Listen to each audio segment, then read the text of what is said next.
राजपक्षे परिवार के सभी लोग इस बौद्ध मंदिर में हर हफ्ते आते थे, लेकिन अब नहीं। गोटाबाया देश छोड़ चुके हैं और महिंदा राजपक्षे शहर की एक अज्ञात जगह पर रह रहे हैं।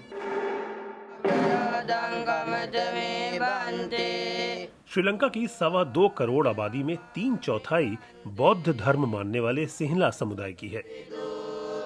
सरकारों ने बहुसंख्यक वर्ग के हितों को ज्यादा पूछा, जिससे तमिल और फिर मुस्लिम समुदाय में नाराजगी बढ़ी।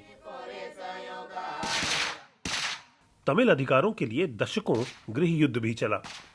राजपक्षे परिवार भी सिंहला राष्ट्रवाद की भावना पर सवार होते सत्ता में लौटा था। ये सच है कि देश में आपसी मनमुटाव के हालात रहे हैं। 30 साल तक चले युद्ध का भी इसमें योगदान था। अब राजनीति के लिए या तो इंसान का प्रयोग होता है या धर्म का। क्योंकि श्रीलंका में बौद्ध बहुसंख्यक हैं तो इस शब्द का सहारा लिया गया, लेकिन हम लोग मानवता को मजहब से ज्यादा महत्व देते हैं। किसी भी शहर में जाइए, अगर एक घर बौद्ध परिवार का है तो उसके बगल में मुस्लिम परिवार रहता है और सामने एक तमिल परिवार। एक देश के नाते अगर हमें आगे तरक्की करनी है तो सभी को मिलकर ही रहना होगा।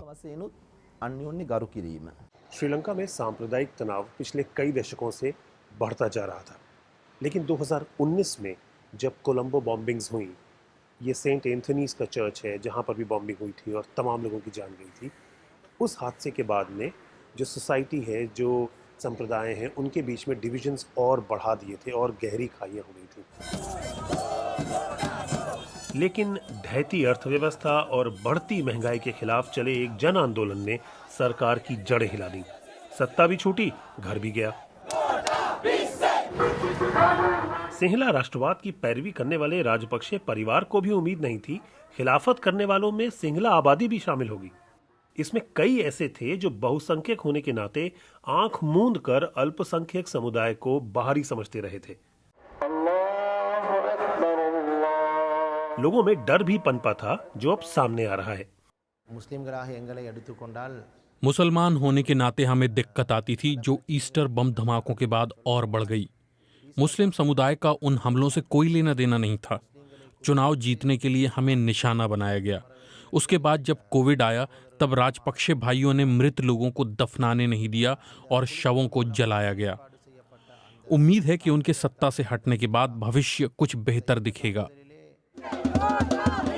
राजपक्षे परिवार के खिलाफ हुए शांतिपूर्ण आंदोलन में सेना का रुख भी एक बड़ा इशारा था। फौज में ज्यादातर सैनिक और कमांडर सिंहला समुदाय के हैं और प्रदर्शनकारियों पर कार्रवाई बेहद मामूली और हल्की रही।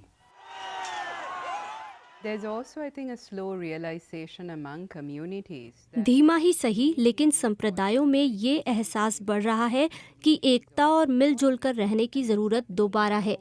इन विरोध प्रदर्शनों की वजह से आपसी राय, बातचीत और चर्चा के भी नए रास्ते खुल रहे हैं, जिससे लोग एक दूसरे तक अपनी बात पहुंचाएं, मसले हल कर सकें। ये कमाल की ही बात है कि देश में गृह युद्ध खत्म होने के 13 साल बाद ये हो रहा है। धर्म जो भी हो, श्रीलंका में आए सनसनीखेज बदलाव से लोगों में राहत है। एक दुआ के साथ हालात सामान्य होने के बाद धार्मिक कट्टरता वापस न लौटे। नितिन श्रीवास्तव, BBC, कोलंबो।